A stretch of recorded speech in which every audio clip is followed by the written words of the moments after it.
this is an iHeart podcast. Guaranteed human.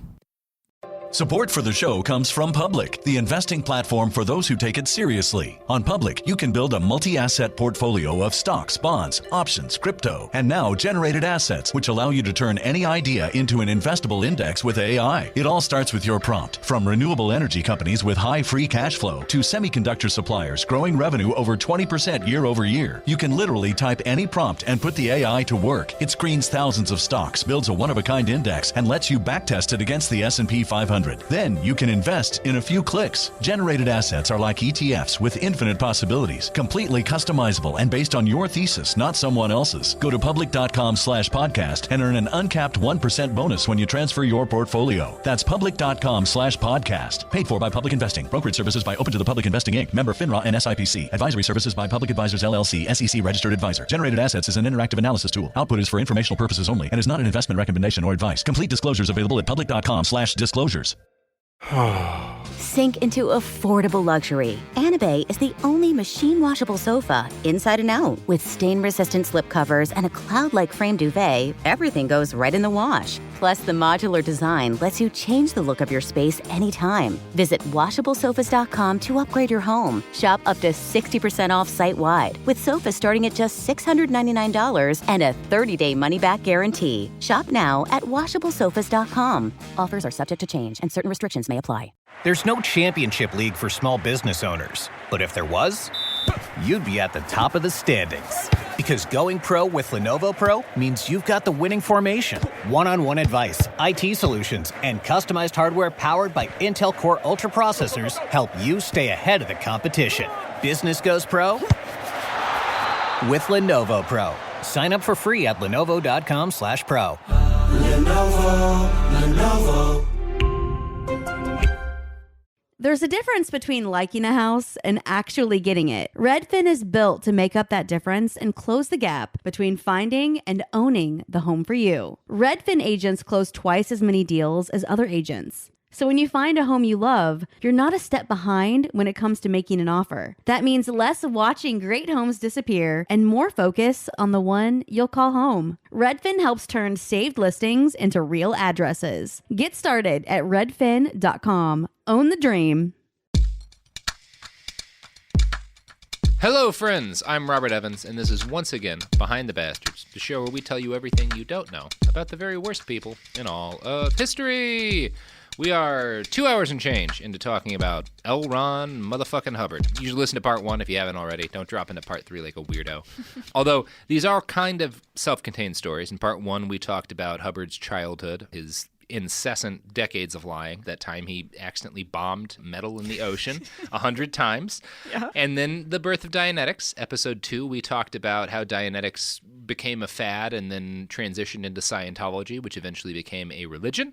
Mm-hmm. We also talked about the time Hubbard kidnapped his baby. Mm-hmm. And now in part 3, we're going to talk about L. Ron Hubbard's adventures with his own Navy. Yay! Yay! In 1967, Lafayette Ron Hubbard, a 56-year-old grandfather and father of 7 whose only prior naval experience involved bombing an iron ore deposit, bought a small flotilla of ships, declared himself Commodore, designed uniforms, and launched an 8-year seaborne odyssey. Wow. Yeah. He and his sailors were hunted by the French government, British journalists, the FBI, and God knows how many other state and national intelligence agencies. The story I'm about to tell is one of those reasons I can't quite hate L. Ron Hubbard. He was a monster, but he always went the extra mile. Like, he always did the thing that made him a supervillain. And in this case, it was buying his own Navy. Yeah. The world is so full of so many people like Steven Seagal, who we just talked about, who, like, have their own vanity bands, like a rich person will just, like, pay artists to hang out with them so that they can pretend to be good. That was not L. Ron Hubbard's way. No. He bought a Navy. Yeah. Eric Prince is the only other guy I know who bought a Navy. So... good on both of them is what I'm saying. So, yeah, he's like doing the extra credit of being a piece of shit. Yeah. He is a piece of shit who does, like, the homework for an extra 10 points on the midterm. L. Ron Hubbard. So, in September of 1966, Hubbard resigned as president of the Church of Scientology. It was just for show. He continued to direct his religion in secret, even as he bought a 40-ton schooner named the Enchanter. Via the Hubbard Explorational Company, he bought 2 more boats, a 414-ton sea trawler and a 3,280-ton cattle freighter. Hubbard paid for a few professional seamen to operate his navy, but the bulk of its sailors were Scientologists with no practical seafaring experience. Just the type of person you want to have on your boat. Well, I think most nautical experts will agree that amateurs are the best people to manage 3,280-ton boats, which is why our Navy is run entirely by amateurs. That's right. Yeah, it's a great idea. Yeah. One of these volunteer sailors was Virginia Downsborough, a New York auditor whose main qualification was a pretty good understanding of knots and the fact that she had owned a small sailboat as a child. Hubbard put her in charge of refitting the Enchanter, which, again, was a 40-ton schooner. Somehow, bit by bit, the Navy got patched up and underway, mainly because they had unlimited money to do all this with. So that does help. You can be incompetent if you've got tens of millions of dollars. If you are super rich, you can do whatever you want, as we find out. So Virginia got the Enchanter patched up and sailed the boat down to Las Palmas in the Canary Islands, where Hubbard was waiting for her in a hotel room. He'd had a complete nervous collapse. Him? No. L. Ron Hubbard have a nervous collapse? What? The guy who kidnapped his own child?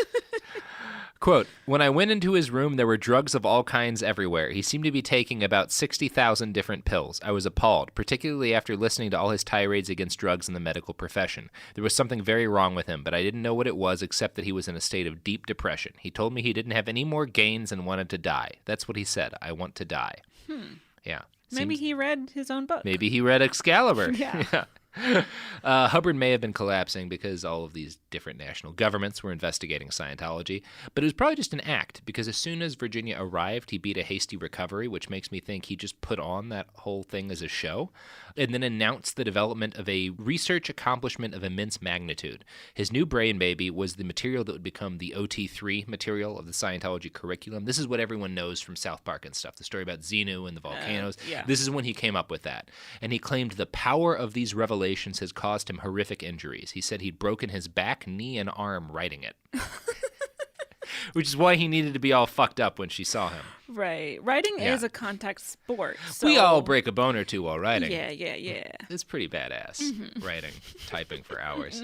Virginia saw no evidence that he'd been injured at all, obviously. In fact, as the boat got underway, she came to see a new side of her guru. Ron used to like to sit up and talk half the night long after Mary Sue had gone to bed. He had this intense ability to communicate, and it was fascinating to listen to him. I was intrigued by the concept he presented of himself as being a constant victim of women. He talked a lot about Sarah Northrup and seemed to want to make sure I knew that he had never married her. I didn't know why it was so important to him. I'd never met Sarah, and I couldn't have cared less, but he wanted to persuade me that the marriage had never taken place. When he talked about his first wife, the picture he put out of himself was of this poor wounded fellow coming home from the war and being abandoned by his wife and family because it would be a drain on them. He said he had planned every move along the way with Mary Sue to avoid being victimized again. Oh. L. Ron Hubbard, victim of women. Wow. I mean... and therefore a feminist icon. Oh, absolutely. I think he'd be the first to tell you that. Oh, yeah. I think he'd be the first to tell you that he invented feminism. He did. When he was sailing to Central America as a child. Yeah. As the Enchanter sailed away from Las Palmas, Hubbard drew maps and made the crew stop at random islands to search for gold that he said he had buried in past lives. Hubbard took the Enchanter out on extended cruises around the Canary Islands to search for this gold. Quote, he told us he was hoping to replace the Enchanter's ballast with solid gold. I thought it was great fun, the best show on Earth. Because he already has so much money. He doesn't need gold. So he just wants to plate his boat in gold. In the gold that he buried in his other lives. Yeah. The Avon River was refitted next and sailed out of port by a professional skipper named John Jones. Jones was the only actual seaman on the boat. Quote, my crew were 16 men and 4 women Scientologists who wouldn't know a trawler from a tram car. I don't know a trawler from a tram car either. No, but the important thing about this is that he's letting women on his boats now. So... He is. Feminist icon, L. Ron Hubbard. I was instructed not to use any electrical equipment apart from lights, radio, and direction finder. We had radar and other advanced equipment, which I was not allowed to use. I was told it was all in the org book, which was to be obeyed without question. Cool. So, using Scientology naval tech, the boat rammed the dock as it was leaving and then immediately got lost. The only reason they found their way eventually is that Captain Jones had a sextant and a watch, which was the only thing that stopped them from getting lost in the ocean. A true seaman. Yeah, a true seaman. It's frustrating because you read the stories of these seamen and they're all very talk about how crazy this is, but they're also all really misogynist. So like they will be like, and he had all these guys that didn't know anything, and it's like, okay, yeah, that's totally reasonable to be frustrated at a crew that's never sailed. And they'd be like, and 3 of them were women. Like, that's not really the thing that is shocking to me about this story. You need to add that detail. Yeah. Hubbard developed a new condition scale for his growing flotilla's discipline. You remember he had his conditions.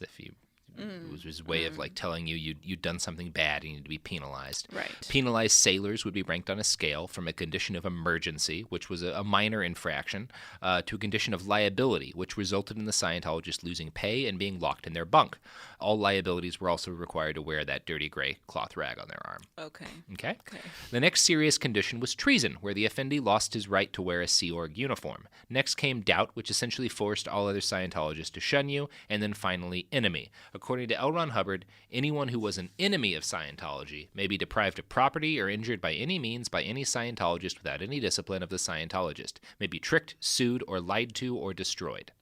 So wait, the scale of severity here starts with emergency. Starts with emergency, which is not that bad. No, which is pretty minor. Yeah. Then goes to liability, which is a little worse. Yeah. And then what's the third one? Doubt.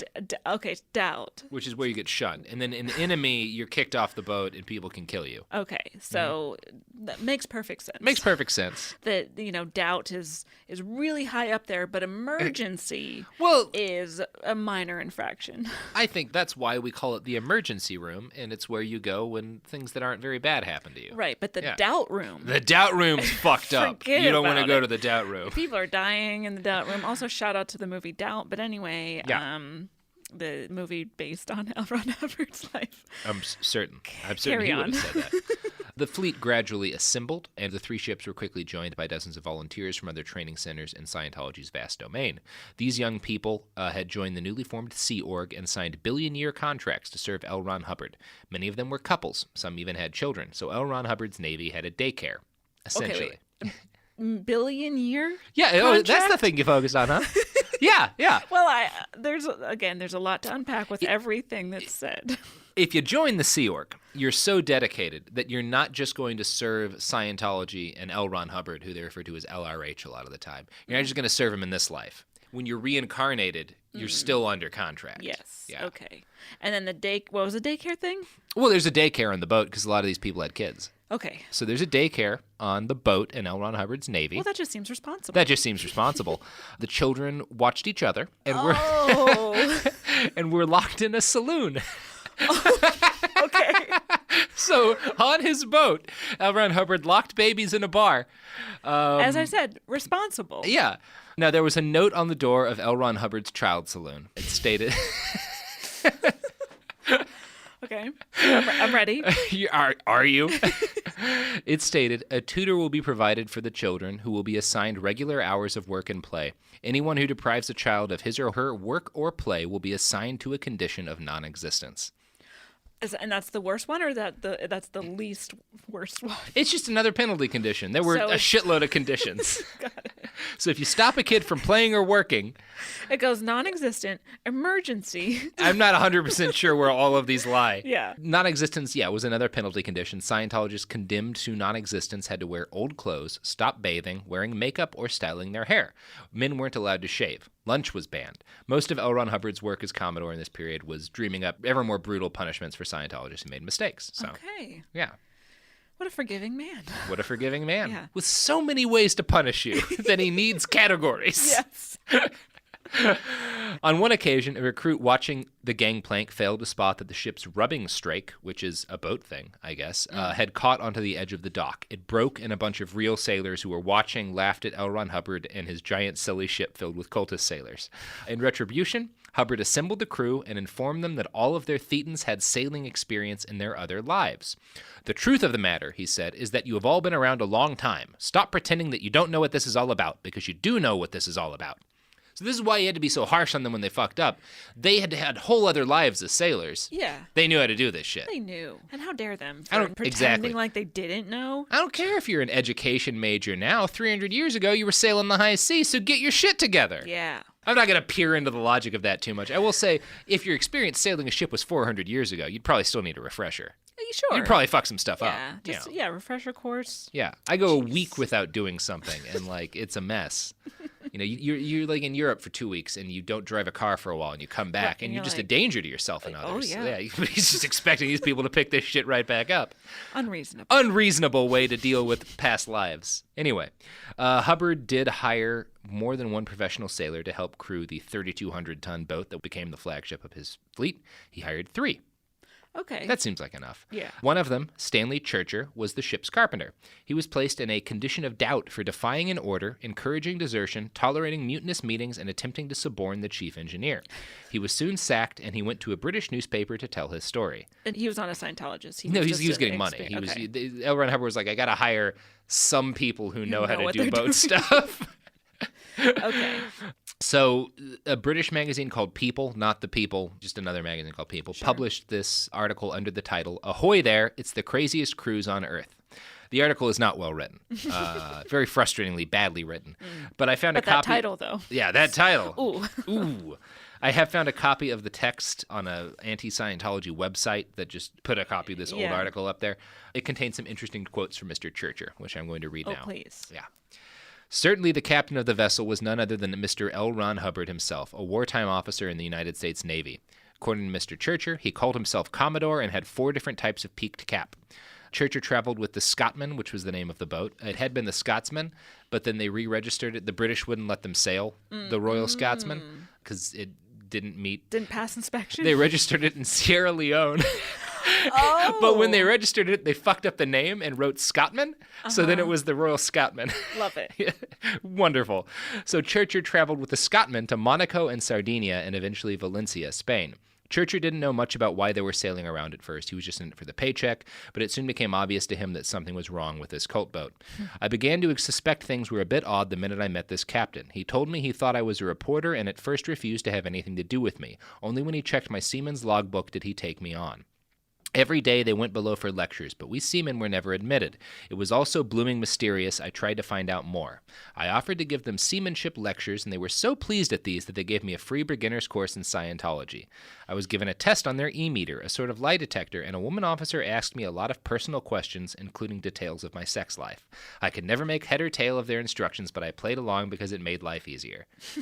So that's nice. Wait, time out. Did he say bloomin' in the... He did. He was British. He was really British. Yeah. Or Australian. One of the ones that say bloomin'. Okay, good. He was some kind of cute foreigner. Is adorable. Churcher noted that the Scotmen mostly seemed to act as a floating college for young Scientology students. He was surprised at how young a lot of these people are. Quote, some paired off in romances, but the oldest student was a woman of 75 who told me she was convinced that Mr. Hubbard would fix her up with a new body when she died. So that's nice. Okay. Gradually, the young Scientologists learned how to be half-decent sailors, although there were numerous near misses, harbor scrapes, and destroyed engines as a result of their incompetence. Again, they had infinite money, so that really makes it a lot easier to have an untrained crew sail a fleet of vessels around the world. Man, if only the Titanic was... Well, there's a good point. Just had Scientologists aboard on, future Scientologists, people in their, past life. That horrible fate wouldn't have happened. Well, you see, and that's also another part of L. Ron Hubbard's logic. Because if he's expecting these people to be good at boats because their past lives were good at... What if their past lives ran the Titanic? You don't know. True. How much are you vetting their past lives? He's not doing it enough, that's for sure. Fucking corpse resumes or something? How do you do this? Okay. Hubbard spent all of his time on the boats in a stately cabin, mostly writing new source material for his religion and growing slowly more and more insane. Mary Marin, a Scientologist who wound up joining the Sea Org, recalled these as pretty good times for the most part.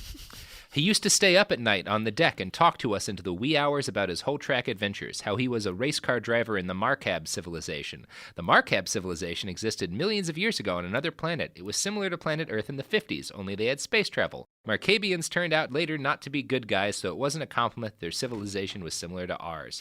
LRH said he was a race car driver called the Green Dragon who set a speed record before he was killed in an accident. He came back in another lifetime as the Red Devil and beat his own record, then came back and did it again as the Blue Streak. Finally, he realized all he was doing was breaking his own records and it was no game anymore.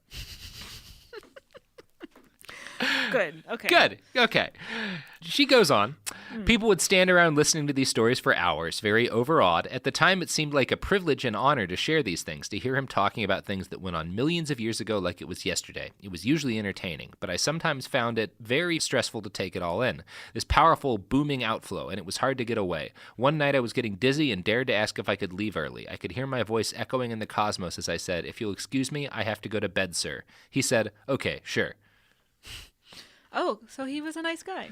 Well, that time. Yeah. But yeah, he had a boat full of young people that he could lie to endlessly. And they believed it. They bought They it had up. to. Yeah. They'd gotten on a boat and sailed around the world. They're trapped. They're trapped. Trapped on a boat with a madman telling you about his past life as an alien race car driver. I mean, okay. I'm just curious about like the psychology of people who are so impressionable that they buy all that. They buy it and they like eat it up. We live in L.A. You're going to find true. people within a block of us who believe raw, unfiltered water is the healthiest thing to drink. Right. People believe crazy shit. Yeah. And then they're trapped on a boat. Like, it's really a great situation to be a cult leader. The more I read about Hubbard's years at sea, the more certain I became that this was all just him going through the millionaire prophet version of a midlife crisis, because that really seemed to be what he was doing. After he assembled the entire fleet and got all the ships refitted, L. Ron Hubbard asked for 35 volunteers and then took them on the Avon River, his smallest boat, and sailed through the Mediterranean to find gold that he'd buried in past lives. Wow, he does this a lot. He loves doing this Yeah. shit. He was doing it when he was a kid. He just Right. didn't say it was his in a past life. He claimed to the crew that he'd been preparing all of his past lives to save the world with his revelations, but this incarnation was the first time that he'd gotten enough money and power to really have a chance of doing it. So now he was going to collect all of the gold that his past self had buried in order to fund the next stage of Scientology. He said he'd been the commander of a war fleet 2,000 years ago and had buried treasure under a temple nearby. That was the first treasure-seeking mission that he sent his boat on. And we're going to get into what happened in his third and final treasure journey. But first, the treasures of ads. Whee! For period protection you can put on and forget about, nothing beats Knix leak-proof underwear. North America's #1 leak-proof underwear brand. Let's face it, life can be unpredictable, but your leak-proof underwear shouldn't be. That's why millions of people choose Knix. For periods, for light leaks, for everyday freshness. Knix undies are super comfy, super absorbent, and made to handle whatever your day throws at you. Day 2 of your period? Covered. Your daily run? No problem. That big sneeze? You know the one. Yep, we've got you. And with styles like bikinis, boy shorts, thongs, and high-rise, plus sizes from extra small to 4XL, Knix makes it easy to find your perfect fit. Say goodbye to stress and leaks and say hello to undies that work just as hard as you do, no matter the leak. Find the style and level of protection you want at Knix.com and use code FLOW15 for 15% off. That's KNIX.com, code FLOW15 for 15% off. Knix, for your leaks, for your life. Support for the show comes from Public, the investing platform for those who take it seriously. On Public, you can build a multi-asset portfolio of stocks, bonds, options, crypto, and now generated assets, which allow you to turn any idea into an investable index with AI. It all starts with your prompt. From renewable energy companies with high free cash flow to semiconductor suppliers growing revenue over 20% year over year, you can literally type any prompt and put the AI to work. It screens thousands of stocks, builds a one-of-a-kind index, and lets you backtest it against against the S&P 500. Then you can invest in a few clicks. Generated assets are like ETFs with infinite possibilities, completely customizable and based on your thesis, not someone else's. Go to public.com/podcast and earn an uncapped 1% bonus when you transfer your portfolio. That's public.com/podcast. Paid for by Public Investing. Brokerage services by Open to the Public Investing Inc. Member FINRA and SIPC. Advisory services by Public Advisors LLC, SEC registered advisor. Generated assets is an interactive analysis tool. Output is for informational purposes only and is not an investment recommendation or advice. Complete disclosures available at public.com/disclosures. Tired of spills and stains on your sofa? Wash away your worries with Anabay. Anabay is the only designer sofa that's machine washable inside and out, starting at just $699. Plus, Anabay sofas are pet-friendly, stain-resistant, and feature changeable slip covers and modular pieces. Get up to 60% off site-wide with a 30-day money-back guarantee. Visit WashableSofas.com to get yours now. That's WashableSofas.com. Offers are subject to change, and certain restrictions may apply. There's no championship league for small business owners. But if there was, you'd be at the top of the standings. Because going pro with Lenovo Pro means you've got the winning formation. One-on-one advice, IT solutions, and customized hardware powered by Intel Core Ultra processors help you stay ahead of the competition. Business goes pro with Lenovo Pro. Sign up for free at lenovo.com/pro. Lenovo.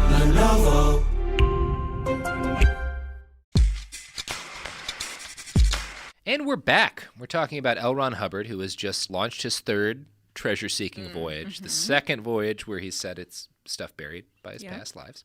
So yeah, one of his crew members who was on this voyage recalled, it was an electrifying idea. We all thought it was high adventure. Here was this guy who had cracked through the age-old mystery of the human condition, had dug into and uncovered every aspect of human shortcoming, now broaching into a new area, going to sea with a bunch of people in the Mediterranean and digging up buried treasure. It didn't matter to me if it was true or not. What mattered was being able to play a game that LRH had designed. If it was important to him, I would do the best I could. Okay, people are loyal. And weird. Kind of dumb. Yep. The story of the last however long we've been people. So they didn't find anything anywhere, obviously. They went to a bunch of different locations, sailing around while Hubbard would tell them lurid stories of his past lives, and they would occasionally dig on random islands. Never found anything. I will say he's a well-traveled guy. He's been around a lot now. Been around. He's been around. Saw the world, for sure. And so the mission of, like, the sea thing is just to find treasure, it seems? There's no mission. Okay, this is just a thing they're doing. Okay. They were out there for 8 years, and there was With no objective for any of this. Amazing. Yeah, it's pretty incredible.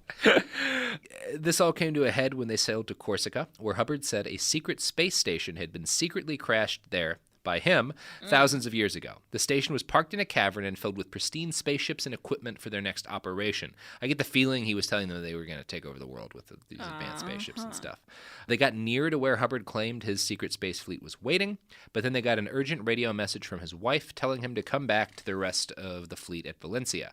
So Hubbard and his crew ended their treasure searching without any actual treasure. Oh, Again, I kind of suspect he ordered her to call. Right. Don't you hate it when you're on the verge of finding your, like, space station that's in a cave on this like remote area, and then your wife calls. She's like, "Get back here, we need you," and he's like, well, that's why my self-help book is called Find Your Own Hidden Space Station and Don't Let Your Wife Call You to Stop It. You're so good at titles. Titles are really important. That's what sells a book. That's right. Yeah. And the name Remington Winchester Colt. Well, Remington Winchester Colt Ruger. I can't use the same pseudonym. Yes. You got to add a gun on. Yeah. You got to throw one other gun onto there. Of course. Ruger McGlockowitz.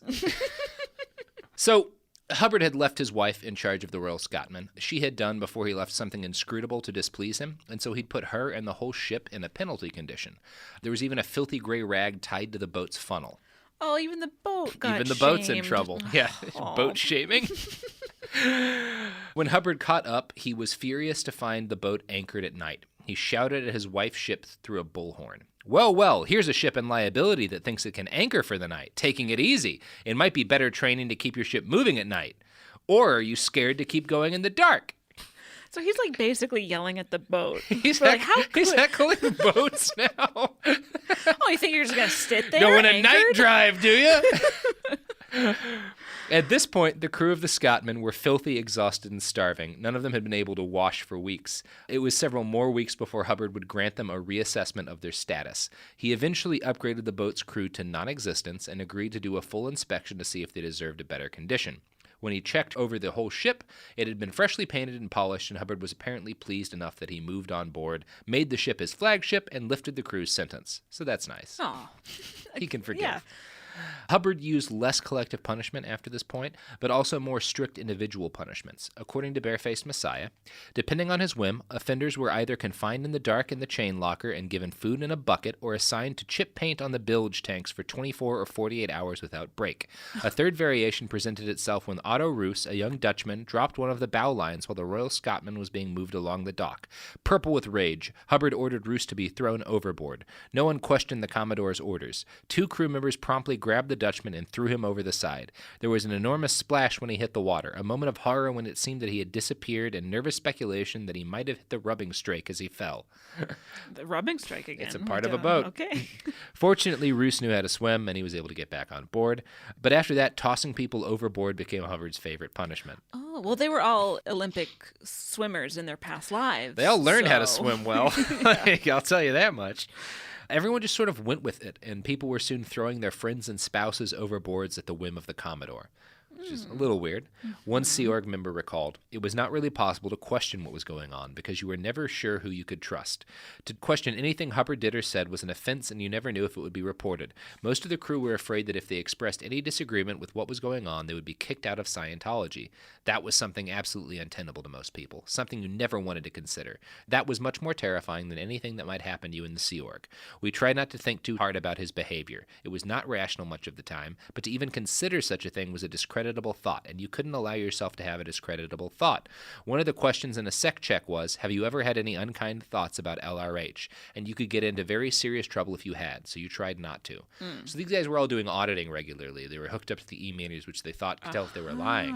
So people got nervous that if they even thought badly about L. Ron Hubbard, it would show up and they'd get in trouble. I love a good mind control, That's really... thought police religion. It's the best. He built a pretty good thought police religion. Again, he's really good at the things he does. Yeah. Other than writing science fiction.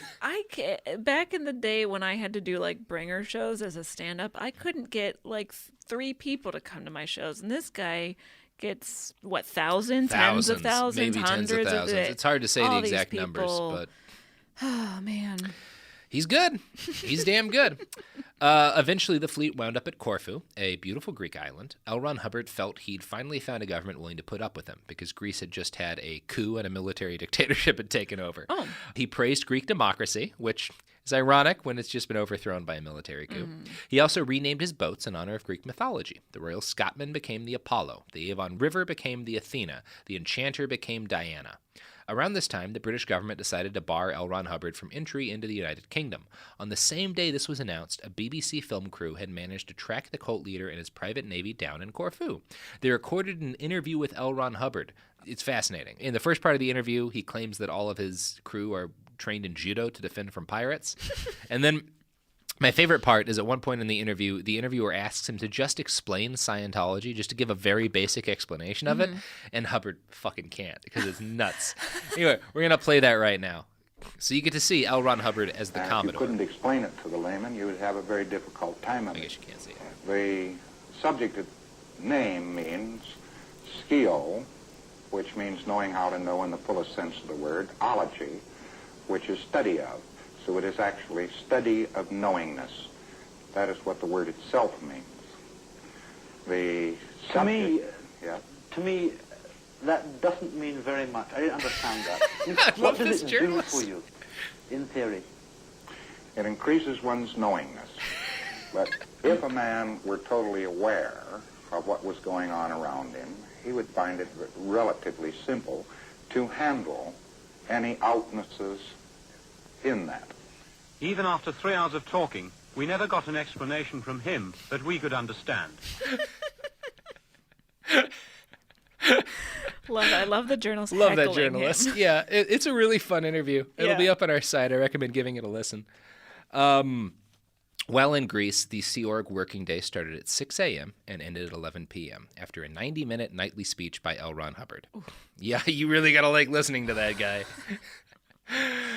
One Sea Org member recalled, "We were always terrified of falling asleep. LRH would be carried away dramatizing different topics, and we'd be pinching each other to stay awake. We were terrorized. It was continuous stress and duress. The course had not been going long before Hubbard decided that too many mistakes were being made during auditing, and he announced that in the future, those responsible for errors would be thrown overboard. Everyone laughed at Ron's joke. The next morning, at the regular muster on the aft well deck, 2 names were called out. As the students stepped forward, Sea Org officers grabbed them by their arms and legs and threw them over the side of the ship, while the rest of the group looked on in amazement and horror." So also, all of the residents of this Greek island are watching as every day people just get thrown off the side of this boat. Yikes. And it just becomes this like, what the fuck are they doing? If you've ever spent time on a little Greek island, everyone is a sailor on those little islands. Oh, sure. Everybody knows that everyone has a boat. No one had ever seen shit like this. Right. Because it's the kind of thing you don't do unless you're a lunatic. Yes. Yeah. Okay. Oh, boy.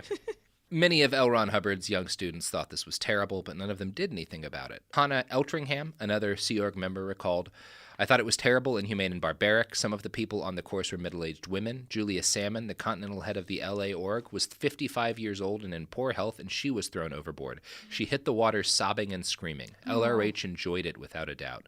Sometimes I heard him making jokes about it. Those were the moments when I came closest to asking myself what I was doing there. But I always justified it by telling myself that he must know what he was doing and that it was all for the greater good."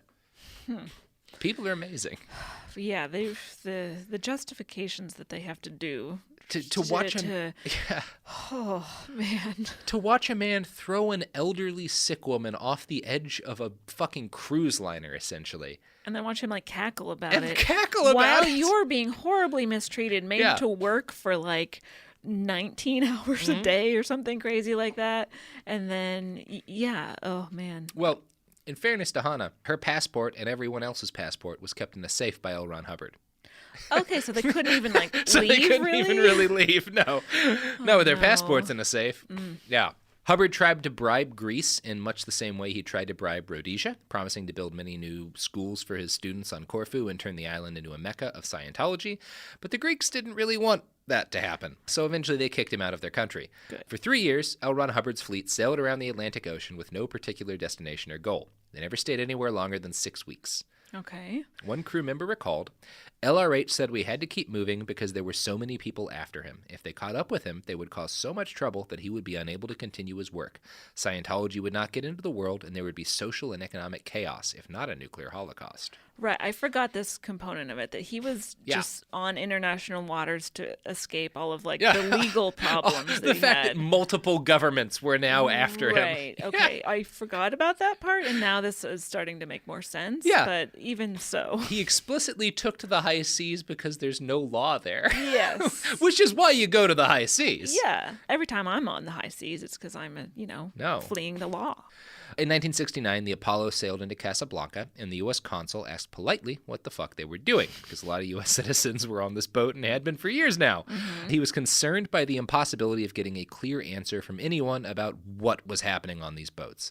By this point, the ships were all registered in Panama, and they were claimed to be part of like a corporate venture, but like everyone knew something was fucking weird was going on. Mm-hmm. So the U.S. consul asked the Panamanian consul to try and figure out what was happening. The Panamanian consul found the vessel badly damaged because he got to inspect it and believed everyone on board was in grave danger. He couldn't actually get in touch with L. Ron Hubbard because the Commodore was locked up in a luxury hotel and would not take phone calls. Oh, yeah. Cool. Well, why not? While he sailed around the Atlantic, L. Ron Hubbard had plenty of time to refine his theories about the international communist conspiracy he now believed was trying to destroy him and his important work. He based his plan off of something called the Tenyaka Memorial. Have you ever heard of the Protocols of the Elders of Zion? No, I don't think so. A lot of anti-Semitic conspiracy theories trace back to it. It was created by Russians, essentially Tsarist Russian Secret Service operatives created this fake list that's supposedly a plan of Jewish people conspiring to take over the world. Okay. The Tenyaka Memorial was that, but for Japanese people. It was a fake Japanese plan for world domination that I think was created in like the 1930s. Mm-hmm. Hubbard became convinced that this document held all of the information about the secret international communist conspiracy to destroy him for reasons that are unclear to me. Mm-hmm. I do not understand how he made these logical leaps. I have not read a satisfying explanation as to why. Which is surprising because he's such a reasonable guy. And so logically consistent. Yeah. Anyway, Hubbard told his followers that the dastardly members of the World Federation of Mental Health were in cahoots with the U.S. and British spy agencies in a crusade to destroy him. I love him. He's great. He's great. He's charming. All of the psychiatrists are against him because he's the only one who knows how not to be crazy. Yep. Get on his boat. Over his years at sea, Hubbard did change his mind about the Tanyaka Memorial Conspiracy, and it morphed from an international communist conspiracy to an international Nazi conspiracy. Oh. Sometimes his ex-wife was at the center of the Nazi conspiracy. Sometimes he said she was a Nazi. Now, is this the ex-wife whose daughter he kidnapped? Yes. Or is this the one that... No, Polly's the lucky ex-wife. She really lucked out by him just abandoning the family. Okay. Turns out he's a great guy to just have abandon you quietly. Yes. If you're going to be abandoned quietly by the father of your two children... Make sure it's L. Ron Hubbard. I guess. There may not be a message there. No. There may be no lesson in any of this. No. Commodore Hubbard continued to run his Scientology empire while he was at sea. He received 40 to 50 telex messages every day from various Scientology facilities. He got weekly reports about the religion's income. He told his Sea Org, each of whom earned $10 a week, that his income was even less than theirs, but he was actually receiving about $15,000 a week in church funds, as well as an undisclosed amount of money from various shell corporations and bank accounts in Switzerland and Liechtenstein. His estimated net worth at death was around $600 million, to give you some idea of how much money he bilked out of this faith. And each of the members on these ships was earning, what did you say, $10 a week? A week, yeah. Oh. Well, it's not slavery then. Right. It's not slavery if they're making $10 a week. Yeah, they're... Okay. Pays better wages than the U.S. prison system. Does it? Oh, yeah. Okay, well, Yeah, okay, I mean, it's not bad. Good. I mean, no, it's all bad. Everything's bad. Everything's horrible. Welcome to this podcast. Yes. Hubbard and his wife each had a stateroom and a suite on the promenade deck of their big cruiser. There were several separate offices and rooms. They were all only for the family. The family had a special chef and their own food separate from the rest of the crew, who lived in dorms that are generally described as smelly and cockroach-filled. Yeah. Right. Those who weren't lucky enough to have a private room slept in giant communal dorms of 50 to 100 people. Wait. Yeah. Oh, no. Oh, yeah. 100 people in one room. One big old room. Okay. Sometimes not allowed to bathe because they'd all done something bad. Mm-hmm. So 100 people not able to bathe, working on a boat in the heat of the day for weeks at a time. Because they're in doubt or whatever. Because they're in doubt or non-existence or whatever the fuck condition. Yeah. Sounds gross. Sounds like a gross boat ride. Yeah, that sounds horrifying. Now, in all fairness, you can find recollections of this time from people who were there and say it was a very happy period. There's a lot of negative. There are also some people who loved it. I found one such account on a site called Scientolopedia, which appears to be an independent but Scientologist-run Wikipedia page. Okay, so a good source, a reliable... I don't know about that. Like, it's certainly not unbiased, but I also think it would be impossible for all these people to have stayed if they weren't enjoying parts of it. And everyone says there were parts of it that were fun. And there must have been some people who liked this. People with better jobs, sure, because the guy that I found, Ian Robert Waxler, was like Hubbard's personal chef for a while. And essentially, that was one of the things he did. But he had a private room on the same deck that Hubbard had. So it seemed like it was a nice time for him. So he wasn't living with 99 other people in the same... No, stink belt. Smelly room. Yeah. All right. He says there were a lot of really good parties, which maybe there were. He claims Hubbard's cabin was small and unair-conditioned, and Hubbard was a small old man sacrificing his comfort for the goodness of his faith. Okay. I have to tell you, I feel a sense of sadness and humility when I think of looking at this small, barren, steel-walled cabin when he could have very easily been living in a luxurious villa surrounded by servants. This was not at all LRH's priority. That he spent any of his later years in nicer Palm Springs-type residences would surely be expected for even a moderately successful person in California. So, he also stated that he was, Hubbard's personal chef, and he noted that Hubbard was not at all demanding. He was modest and humble. But he also says he could be somewhat eccentric appearing, as, for example, the only dish detergents allowed must not have any aroma or any strong scent or perfume. If his dishes or clothes were watched and such, the odor became offensive to his keen sense of smell. In addition, you better not cut up his food with a knife used to cut an onion, because LRH would immediately let you know. Okay. So it sounds like he really was kind of persnickety. So he was, in a past life, a basset hound. Yeah. Because the smells were just too much. I guess. I mean, he clearly didn't have trouble making everyone else be really gross and smelly. I can't really parse together what was going on in his head for that. We'll get back to, actually, when we get back, we're going to talk about the Commodore's messenger organization, which was the preteen girls who... I can't wait to hear what he did with that. You know what? Less horrifying than you're going to think. Okay. Way weirder, though. Oh, no. Oh, yeah. Oh, okay. But not in a sex way. Okay. Oh. Yeah. It's a real whiplash moment for you, Caitlin. Yes. I'm going to let you do our ad pivot because... Pivot! All right. Hey, folks, check out this ad, and then we'll be back in a moment. For period protection you can put on and forget about, nothing beats Knix leak-proof underwear. North America's #1 leak-proof underwear brand. Let's face it, life can be unpredictable, but your leak-proof underwear shouldn't be. That's why millions of people choose Knix. For periods, for light leaks, for everyday freshness. Knix undies are super comfy, super absorbent, and made to handle whatever your day throws at you. Day 2 of your period? Covered. Your daily run? No problem. That big sneeze? You know the one. Yep, we've got you. And with styles like bikinis, boy shorts, thongs, and high-rise, plus sizes from extra small to 4XL, Knix makes it easy to find your perfect fit. Say goodbye to stress and leaks, and say hello to undies that work just as hard as you do, no matter the leak. Find the style and level of protection you want at Knix.com and use code FLOW15 for 15% off. That's KNIX.com, code FLOW15 for 15% off. Knix, for your leaks, for your life. Support for the show comes from Public, the investing platform for those who take it seriously. On Public, you can build a multi-asset portfolio of stocks, bonds, options, crypto, and now generated assets, which allow you to turn any idea into an investable index with AI. It all starts with your prompt. From renewable energy companies with high free cash flow to semiconductor suppliers growing revenue over 20% year over year, you can literally type any prompt and put the AI to work. It screens thousands of stocks, builds a one-of-a-kind index, and lets you backtest it against the S&P 500. Then you can invest in a few clicks. Generated assets are like ETFs with infinite possibilities, completely customizable and based on your thesis, not someone else's. Go to public.com/podcast and earn an uncapped 1% bonus when you transfer your portfolio. That's public.com/podcast. Paid for by Public Investing. Brokerage services by Open to the Public Investing Inc. Member FINRA and SIPC. Advisory services by Public Advisors LLC, SEC registered advisor. Generated assets is an interactive analysis tool. Output is for informational purposes only and is not an investment recommendation or advice. Complete disclosures available at public.com/disclosures.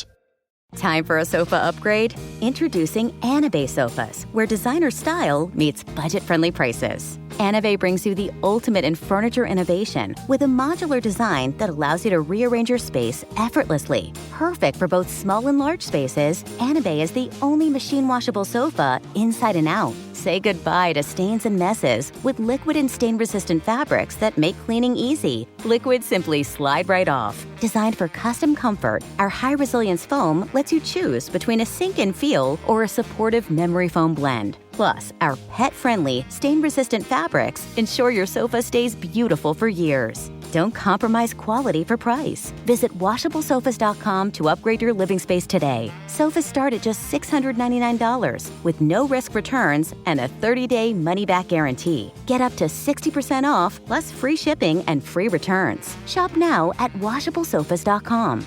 Offers are subject to change and certain restrictions may apply. There's no championship league for small business owners, but if there was, you'd be at the top of the standings. Because going pro with Lenovo Pro means you've got the winning formation. One-on-one advice, IT solutions, and customized hardware powered by Intel Core Ultra processors help you stay ahead of the competition. Business goes pro with Lenovo Pro. Sign up for free at lenovo.com/pro. Lenovo.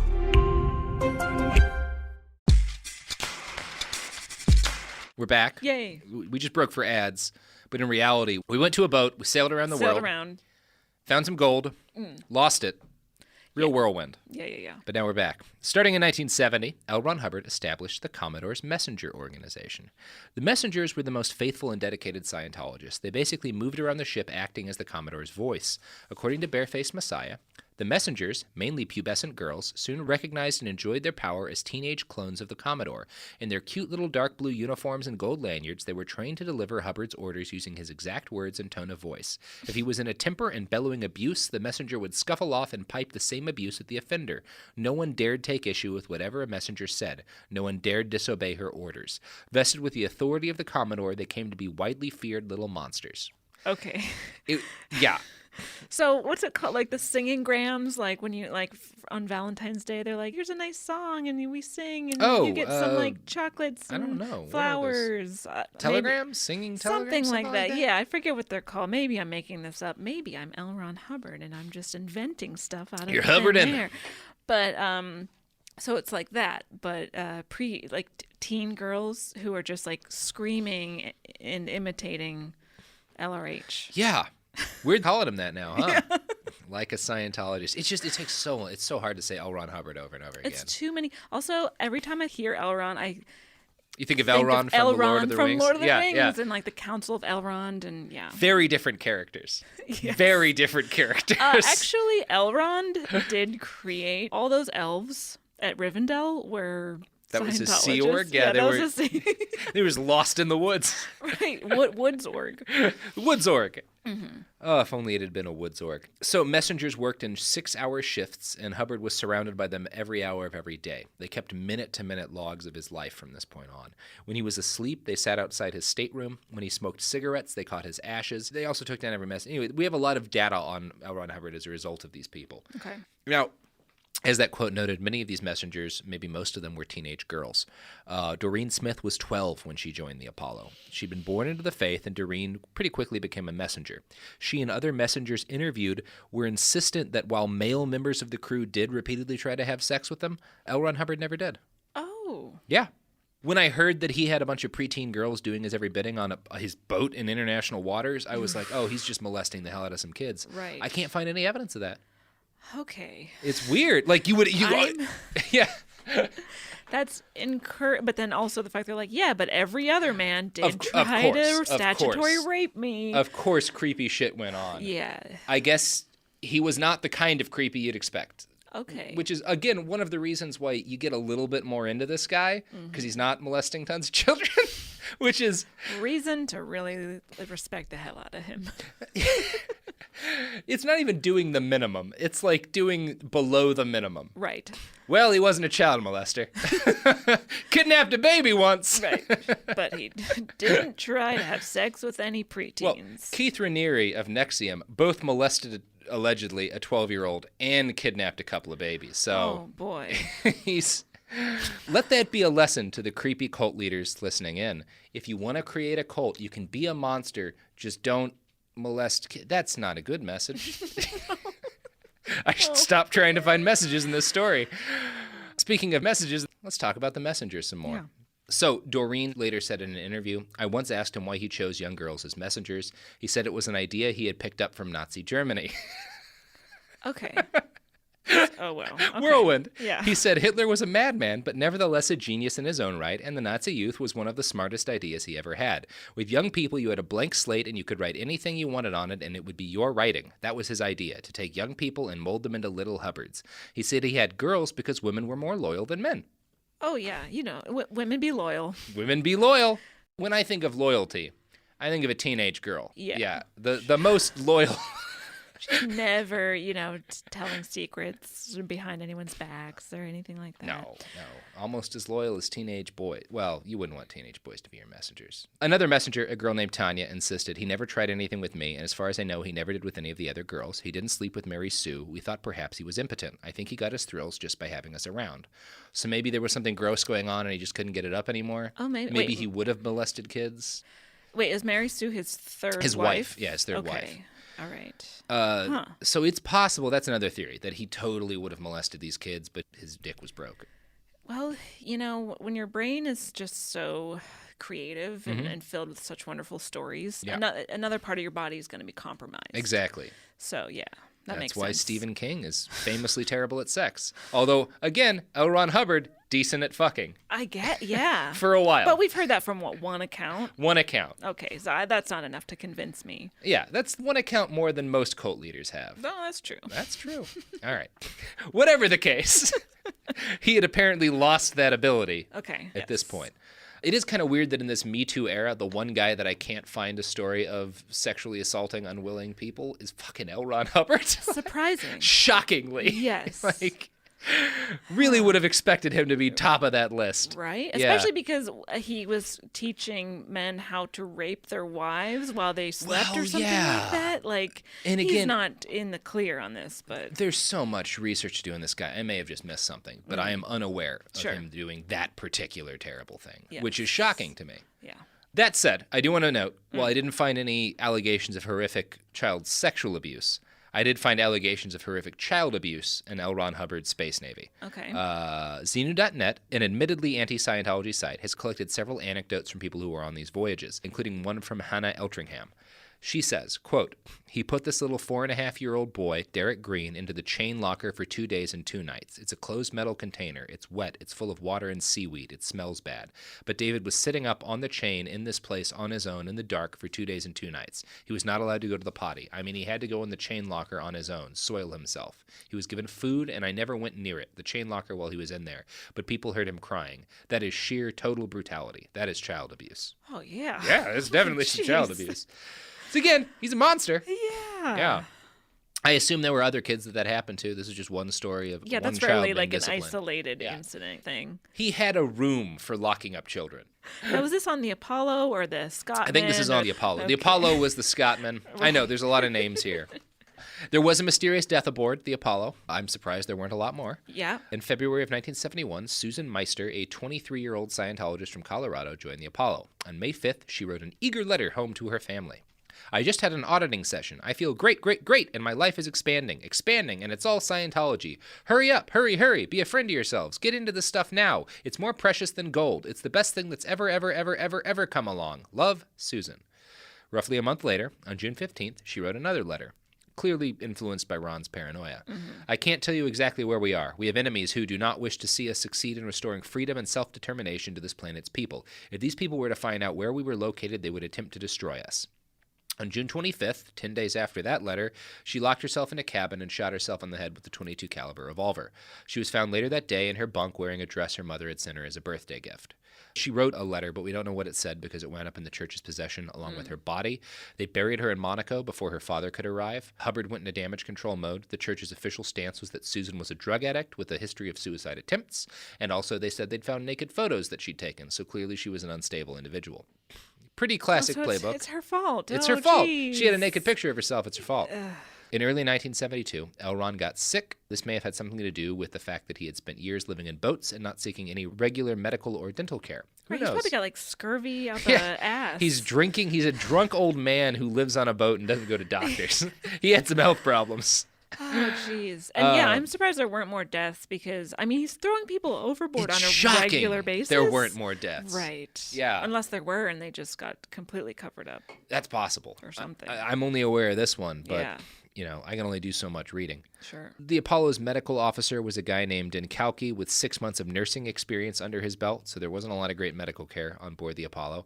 When he got the gig and started working closely with Hubbard, he was surprised to learn that LRH had started seeing a doctor during port visits and had started taking painkillers and antibiotics. I thought that as an operating thetan, he would have total control of his body and of any pain. When he discovered I hadn't got him the painkillers, he flew off the handle and started screaming at me. So this guy learned that he didn't get all the painkillers that Hubbard had asked for because he was like, why does he need painkillers? He has total control of his body. Right. So Hubbard got angry at him because he did need painkillers. Morocco was Hubbard's favorite place in the early 1970s. He set his sights on it as a possible worldwide headquarters for his new faith, but then he was mildly implicated in a failed attempt to unseat the Moroccan king, and again his fleet had to flee to the open ocean. Oh, jeez. Tale as old as time. So while all this is happening, while he's at sea for years, it seems 8 years, Scientology is still spreading on land, yeah, right? Yeah, okay. And he's managing it from a telex machine on his boat somewhere in the ocean. Okay, got it. In the mid-1972, the French government launched an investigation into the Church of Scientology while several of their ships were docked for engine repairs. In a panic, Hubbard fled to the east coast of the United States and spent 10 months in a New Jersey hotel watching daytime TV and drinking way too much brandy. Kind of sounds fun. Yeah. He saw a doctor and a dentist, though. Yeah. Oh, okay. So he's finally getting medical attention for his scurvy. And his rotten teeth. Right. His teeth were real fucked up. Ugh. When he returned to his fleet 10 months later, he seemed to be in much better health. Okay. But in late 1973, L. Ron Hubbard had a motorcycle accident in the Canary Islands. What the fuck was a man that age doing riding a motorcycle around? His good mood disappeared. He began instituting new punishments again and created a whole new unit for Scientologists who were being punished. The Rehabilitation Project Force was a shocking development to many Sea Org members. One of them, Hannah Eltringham, recalled that it sounded pretty much like a slave labor camp to her. Those weren't the words he used, but that was the impression given, where the unwanteds, those found wanting, seriously wanting, were sent, and they were to be kept in this with no rights, no freedoms, no privileges of any kind. Pretty much the only rights they were allowed was a little bit of sleep each day, food leftovers, the harshest treatment. So, he builds a task force full of penalized people where they all have to work. They all had to wear black coveralls, basically, over their whole body in, like, the heat of the day in the Mediterranean summer. They all slept together in the cargo hold with no ventilation. Mm-hmm. Yeah. So the RPF became the place nobody wanted to be, and the place that you went if you annoyed the Commodore or if you annoyed his messengers, because they had the right to send you to RPF too. So there were a bunch of 12-year-old girls who could just throw people in Scientology prison if they got angry. Hey, I respect that. You know, women in charge. Good. Yeah. Great. Yeah. Not just women in charge, girls in charge. Small children. Yeah, small children. In charge. In charge. Taking it back. One crewman at this time remembers of L. Ron Hubbard. After the accident, he became much more paranoid and belligerent. He was convinced there were evil people on board with hidden evil intentions, and he wanted to get them all in the RPF. The RPF was used as an incredible daily threat over everyone. If he could smell something cooking from the vents, whoever was the current vents engineer would be assigned to the RPF. If the cook burned his food, RPF. If a messenger complained about someone, RPF. His actions definitely became more bizarre after the motorcycle accident. You could hear him throughout the ship screaming, shouting, ranting, and raving day after day. He was always claiming the cooks were trying to poison him, and he began to smell odors everywhere. His clothes had to be washed in pure water 15 times, using 13 different buckets of clean water to rinse his shirt so he wouldn't smell detergent on it. So his behavior somehow became more erratic and unreasonable after this motorcycle accident. Yeah. Someone who's doing what he had already been doing, how does it get worse from there? I just can't even I'm going to guess just because of chronic pain. Yeah? Like, you're already a crazy off-balance guy, and then you're dealing with chronic pain. You just become more of an asshole. I mean, it's already, like, dialed up to an 11. Yeah. Like, I don't know how you get worse from there, but... It's incredible, but his life is like a perpetual motion machine of just being shittier, because that's the only thing he ever does, is get worse. Yeah. It's almost impressive. Great. Yeah. He's like a mountaineer for being a piece of garbage. Like climbing the Mount Everest of being shitty to the people around him.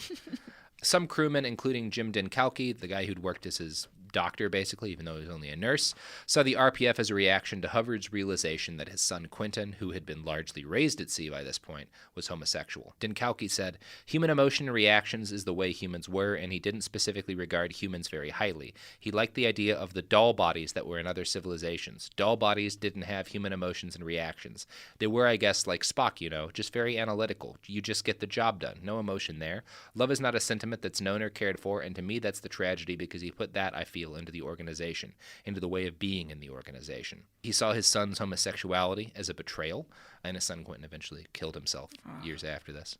So he saw it as an attack, and that may have been what made him punish everyone else on the boats. As the voyage went on, Hubbard's often teenaged messengers grew to hold all of the power on board. They also had the ability to force people into the RPF, as I'd stated. Multiple people compared it to like a Lord of the Flies sort of situation in the last couple of years of the crew, just these kind of crazed teenage girls, because again, they're spending all of their time around the craziest man who's ever lived. Right. And they have ultimate power, and they're 12. So it's just bad. Yeah, and a lot of them grew up in the church and then possibly also on this boat. Yeah. At this point, they've spent their whole lives in the church. They're just completely detached from reality, living on a boat in the ocean with total power. Yeah. It went mad. He did, however, get sick of this in 1975, and he came ashore in Florida. He said it was because he needed his flag base to be on dry land in order to more efficiently bilk money out of people. He called his ship the Apollo Flag as well, and the Scientology headquarters is called Flag now.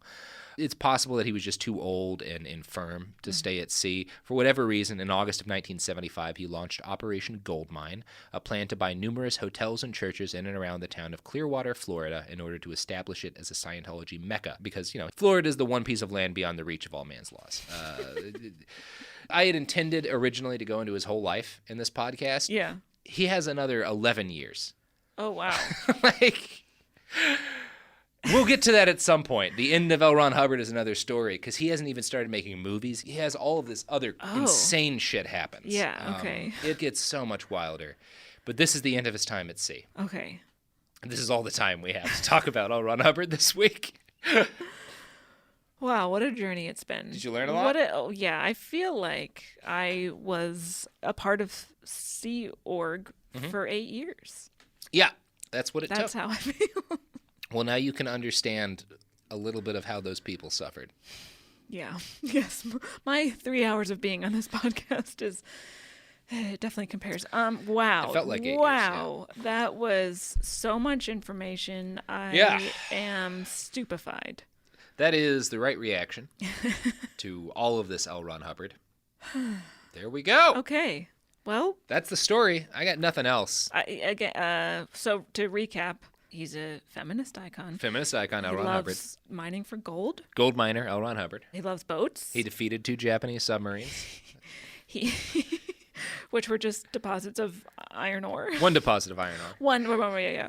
And he generally treated everyone around him with respect and never told a lie in his life. Mm-hmm. Yeah. Okay. Yeah. Honest man, L. Ron Hubbard. Wow. Yeah. All right. Well, thank you so much. Thanks for having me. Thanks for talking about this fucking cuckoo crazy house. Yeah. Well, many pages. I've had fun. Good. I feel a little mad, like crazy. Madness is seeping in. I'm going to drive to Marina Del Rey, break onto a boat, and just drink all night. Yeah. Mm-hmm. Sounds like a great plan. Sounds like a great plan. You can call me Commodore.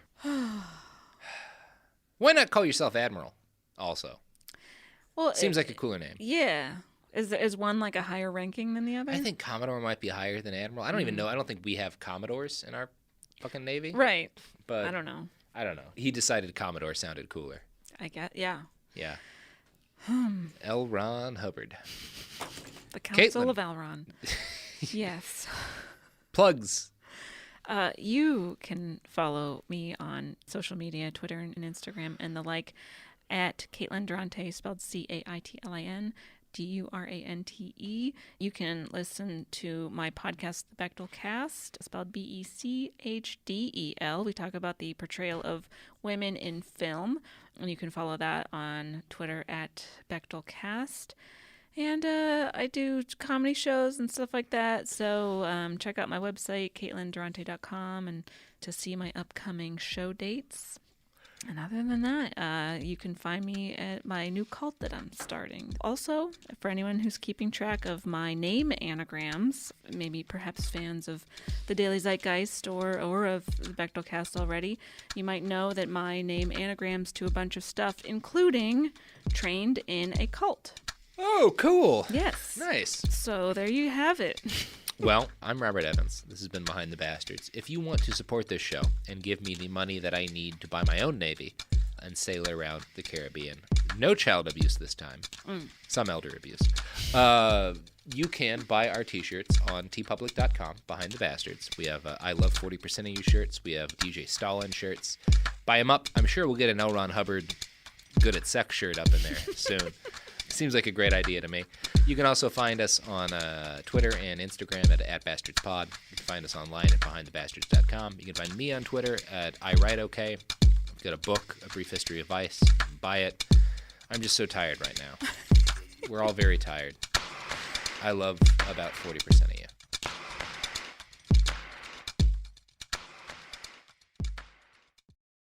A BetterHelp ad. We get it. February is full of flowers, candy, and, of course, lots of talk about relationships. It can feel like everyone else has it all together in their love lives. But the truth is, we're all still figuring it out. Whether you're working on your marriage, navigating the dating apps, or prioritizing staying single, no matter where you are, you're right on time. Therapy can help you find your way and take some of the pressure off yourself so you can determine what you want, what feels heavy, and how you can feel lighter. Just a little bit of outside perspective from a professional can lead to new understanding and a lot of progress. So the next time you're feeling iffy about your love life, try therapy with BetterHelp and see where it takes you. And remember, you're right on time. Visit BetterHelp.com for 10% off. That's BetterHelp.com. Tired of spills and stains on your sofa? Wash away your worries with Anabay. Anabay is the only machine-washable sofa inside and out, where designer quality meets budget-friendly prices. That's right, sofas start at just $699. Enjoy a no-risk experience with pet-friendly, stain-resistant, and changeable slip covers made with performance fabric. Experience cloud-like comfort with high-resilience foam that's hypoallergenic and never needs fluffing. The sturdy steel frame ensures longevity, and the modular pieces can be rearranged anytime. Shop WashableSofas.com for up to 60% off site-wide, backed by a 30-day satisfaction guarantee. If you're not absolutely in love, send it back for a full refund. No return shipping or restocking fees. Every penny back. Upgrade now at WashableSofas.com. Offers are subject to change, and certain restrictions may apply. Pro drivers live for race day, but for small business owners, every day is race day. That's why going pro with Lenovo Pro matters. One-on-one advice, IT solutions, and customized hardware powered by Intel Core Ultra processors keep your business on the right track. Business goes pro with Lenovo Pro. Sign up for free at Lenovo.com/pro. Lenovo. Flag football is exploding, and iFlag is leading the way. As the Guinness World Record holder, iFlag hosts premier flag football tournaments nationwide for boys, girls, high school girls, and adults. From first-time players to elite competitors, iFlag delivers top-level competition, unforgettable experiences, and a community built around the game. Ready to be part of it? Join the movement. Find your tournament and learn more at iflag.org. That's iflag.org. This is an iHeart podcast. Guaranteed Human.